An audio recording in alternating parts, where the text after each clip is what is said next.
This is SSPTV News, brought to you by Samsung Productions and the Hazleton Standard Speaker. Details on a panel discussion in our area about Alzheimer's and dementia next. Hi everyone, I'm Ken Cara. Thanks for watching, and let's get to today's local information. The Hazleton Area High School boys water polo team accomplished another first for the program recently. This is the SSPTV Standard Speaker scoreboard. The Cougars made the Pennsylvania Water Polo League state tournament for the first time, and they got their first state playoff win over Upper Dublin in double overtime. The Cougars lost two other games to North Allegheny and Wilson and finished 6th in the state. Hazleton head coach John Leonard was named the PA State Water Polo Coach of the Year, and 3 players were named to the All-State team. Tino Diute is on the 2nd team, Logan Yakubowski is on the 3rd team, and Chris Catrone was honorable mention. The Hazleton area field hockey team won their first district championship this season. They lost on Tuesday in the first round of the state playoffs 3-0 to Methicton. The Hazleton area boys soccer team won the school's first district championship in that sport, and they lost in the first round of the state playoffs to Dallastown 3-1. Gavin Huey scored a goal for the Cougars. In men's basketball, Penn State Hazleton beat King's College. Paul Feisel had 21 points for the local Lions. It was an outstanding fall sports season for a number of Hazleton area high school teams, and we're going to celebrate starting next week in our in-depth sports features.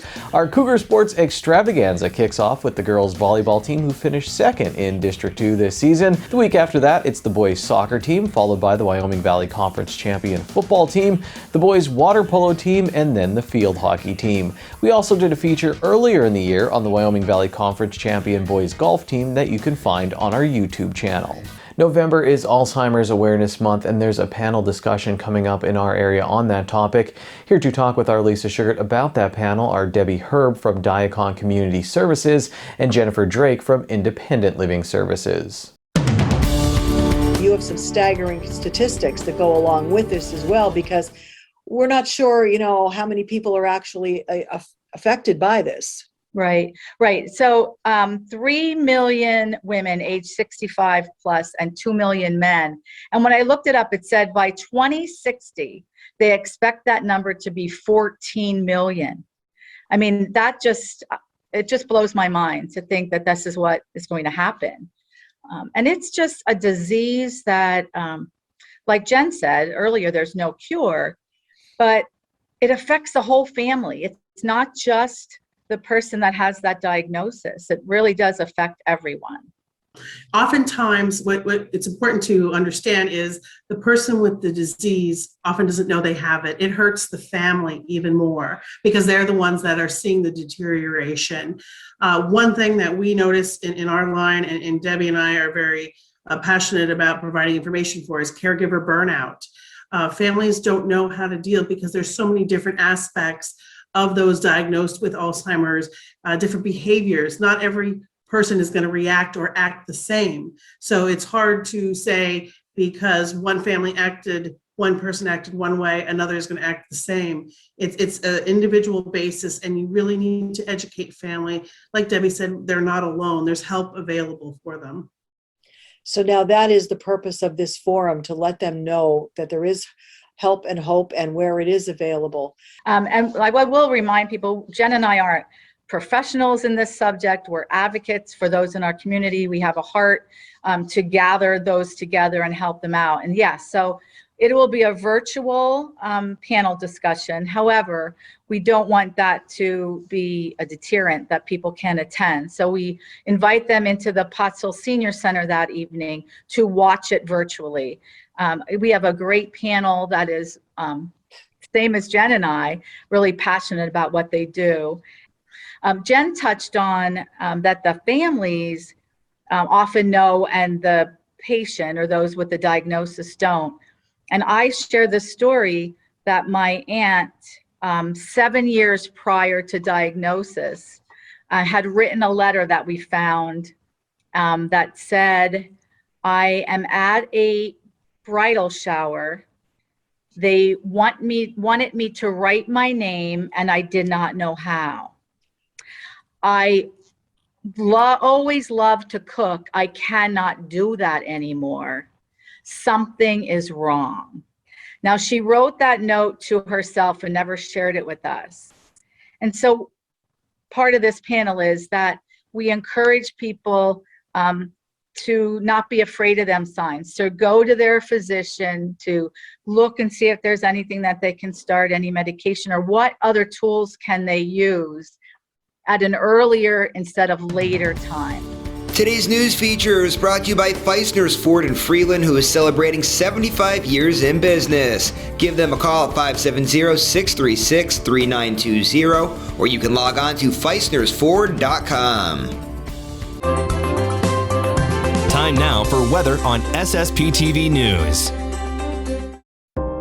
Here's our forecast from the National Weather Service on Veterans Day. Partly sunny with a high in the mid-50s. Thursday night, a 100% chance of precipitation as we have showers and a possible thunderstorm in the forecast. We'll have a low around 48 degrees. New rainfall amounts between 3/4 and 1 inch possible. Friday, showers and a possible thunderstorm, high near 57 degrees. We have a 90% chance of precipitation.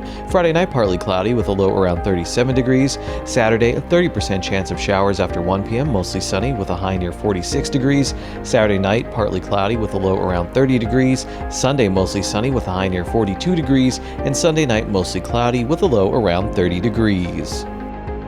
Coming up next, our in-depth community feature about the American Cancer Society Hazleton Units Telethon. And in sports, we feature the Penn State Hazleton men's golf team that won a conference title this season.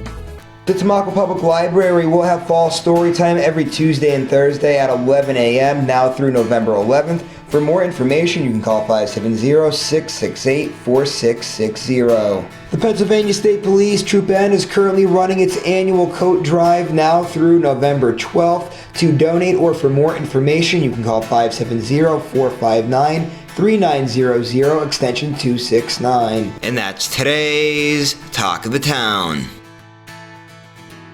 SSPTV News would like to send sincere condolences to the family and friends of these recently departed. Janice Rose Bauman, age 74, of drums. A funeral service will be held on Friday at 2 p.m. at the Fierro Funeral Home. Fritz McCon Friday from 1 to 2 p.m. at the funeral home. Lilo Epley, age 91, of Mesa, Arizona. Local services will be held in April. Cheryl A. Ivania, age 55, of Tresco. Fritz McCall on Sunday from 6 to 8 p.m. at the Frank J. Bonin Funeral Home. Teresa E. Jacoby, age 61, of drums. Fritz McCall on Saturday from 12 noon until 2 p.m. at the Frank J. Bonin Funeral Home. Marie Joseph, age 90, of Hazleton. Mass will be held on Monday at 10 a.m. at Most Precious Blood Church. The Joseph A. Moran Funeral Home is in charge of arrangements. Paul Marsicano of Hazleton, Mass will be held on Friday at 1 p.m. at Our Lady of Grace Church. Fritz McCall on Friday from 10 a.m. until 1 p.m. at the Joseph A. Moran Funeral Home.